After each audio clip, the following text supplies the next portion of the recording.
Assalomu alaykum hammaga. Bugun biologiya bo'yicha yana bitta yangi darsimizni boshlaymiz. Bugungi darsimiz ham DNK, RNK va oqsil bo'yicha masalalar ishlash haqida bo'ladi.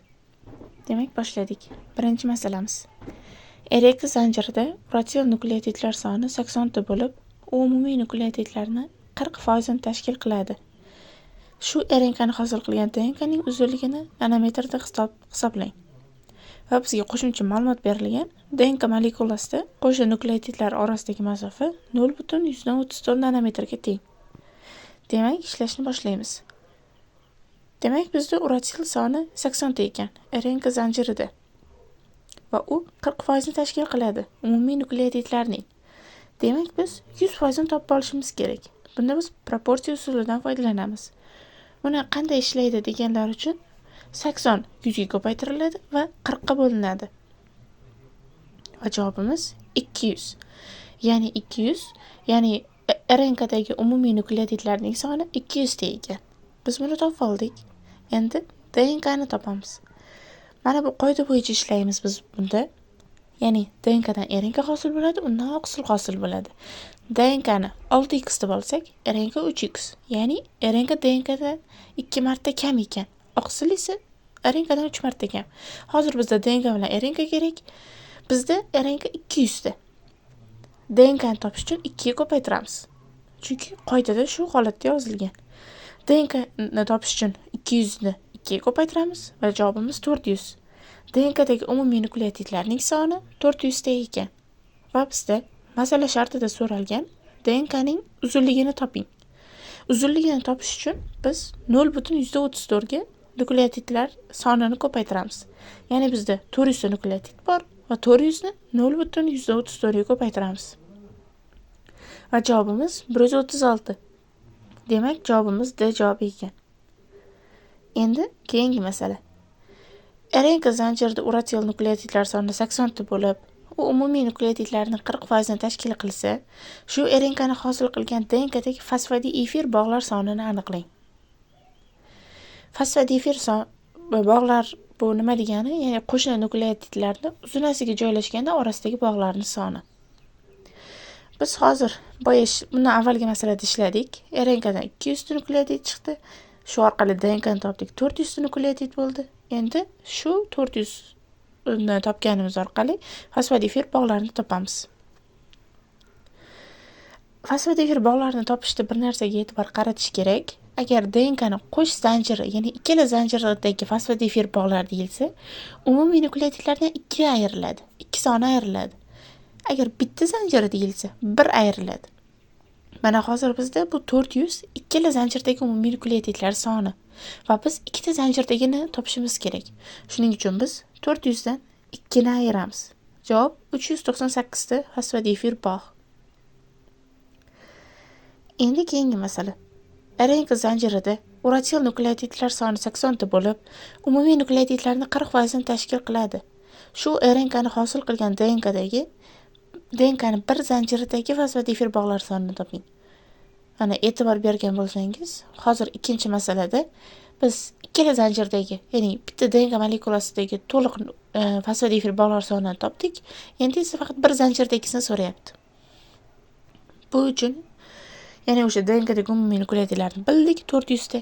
400 ta nukleotid ikkita zanjirda. Bizga bitta zanjir kerak. Demak, 400 ni 2 ga bo'lamiz. 200 ta nukleotid DNKning bitta zanjirida. Va fosfodiefer bog'lar sonini topish uchun boya aytganimdek 1 ni ayiramiz. 200 dan 1 ni ayiramiz. Javobimiz 199. Keyingi masala. RNK zanjirida uratsil nukleotidlar soni 80 ta bo'lib va u umumiy nukleotidlarning 40% tashkil qiladi. Shu RNKni hosil qilgan DNKdagi purin asoslarining sonini toping. Men bundan avvalgi darslarimda bu haqida ma'lumot aytib o'tganman. Ya'ni purin va pirimidin asoslarini fanga Chargov degan olim fanga kiritgan. Chargov qoidasiga asoslanib ishlaymiz bu masalani. Ya'ni Chargov qoidasiga asosan DNKdagi nukleotidlar ikkita qismga bo'lingan. Purin va pirimidin asoslariga. Purin asoslariga adenin bilan guanin kirgan, pirimidin asoslariga esa sitozin bilan timin kirgan. Demak, bu ikkalasi ham DNK molekulasida 50-50. Ya'ni purin asoslari DNKni yarmini tashkil qiladi, pirimidin asoslari yarmini tashkil qiladi. Ya'ni ikkalasining qiymati doimiy teng bo'lgan. Biz purin asoslarini topishimiz kerak ekan. Endi qoidadan ko'rinib turibdiki, 50-50 bo'lgandan keyin umumiy nukleotidlar sonidan purin asoslarini topish uchun shunchaki nukleotidlar sonini 2 ga bo'lib qo'yish kifoya. Ya'ni yarmi. 400 ni 2 bo'lamiz, javob 200 ta. Demak, purin asoslari 200 ta ekan. Bu masalamizda ham xuddi shunday. Faqat DNKdagi pirimidin asoslar sonini toping deyilgan.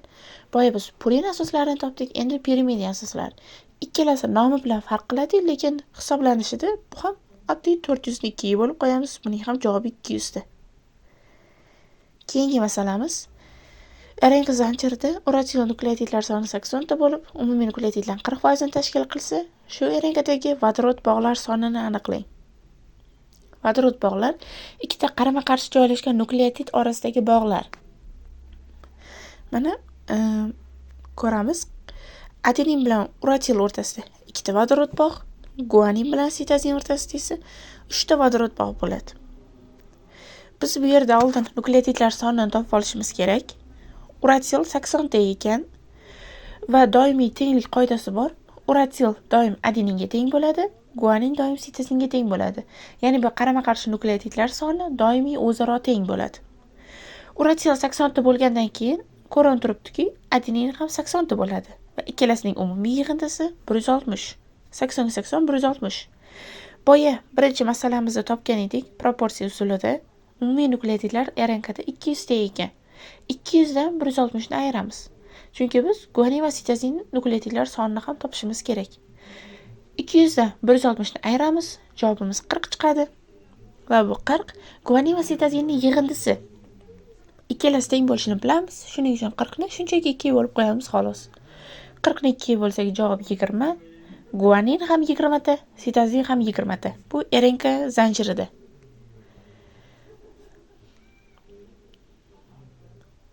Endi boya aytdim, adenin bilan uratil o'rtasida ikkita vodorod bog', guanin bilan sitozin o'rtasida esa 3 ta vodorod bog' bo'ladi. Vodorod bog'lar soni nechta bo'lsa, nukleotid sonini o'shanga ko'paytiramiz. Mana adenin va uratil o'rtasida ikkita vodorod bog' bor ekan va bizda adenin va uratil 80 tadan 80 ni 2 ga ko'paytiramiz. Javobimiz 160. Adenin va uratil o'rtasidagi vodorod bog'lar soni 160 ta ekan. Endi guanin va sitozin o'rtasidagilar. Ular o'rtasida 3 ta vodorod bog' bor va biz 20 ni, ya'ni guanin va sitozin 20 tadan bor, 20 ni 3 ga ko'paytiramiz va javobimiz 60. Demak, RNK zanjiridagi guanin va sitozin nukleotidlar orasidagi vodorod bog'lar 60 ta ekan. Va masalan shartga ko'ra biz bularning yig'indisini topishimiz kerak. 160 ga 60 ni qo'shamiz, javobimiz 220. Va bu masala variantlarida biz ishlagan javob yo'q ekan. Bunday holatlar ko'p uchrab turadi. Bu holatda masalani xato ishlabmiz deb darrov qaror chiqarish noto'g'ri. Biz ishlagan masala 100% to'g'ri. Va bu yerda shunchaki masalani nusxadan chiqarayotgan vaqtda yozayotganda xatolik ketgan. Balki 220 javobi shu C javobda 320 bo'lib bosilib ketgan bo'lishi mumkin. Lekin biz ishlagan masalaning javobi to'g'ri. Bundan avvalgi masalalarni ham ko'rdingiz, hammasining javoblari to'g'ri. Fikrlaringizni kommentariyalarda yozib qolding. Agar masalada biron joyda tushunmagan bo'lsangiz yoki keyingi videolarimizda qaysi mavzu bo'yicha masalalar ishlab ko'rsatishimizni istasangiz, albatta fikrlaringizni kommentariyalarda yozib qoldiring. Agar video foydali bo'lgan bo'lsa, like bosib obuna bo'lishni unutmang. E'tiboringiz uchun rahmat.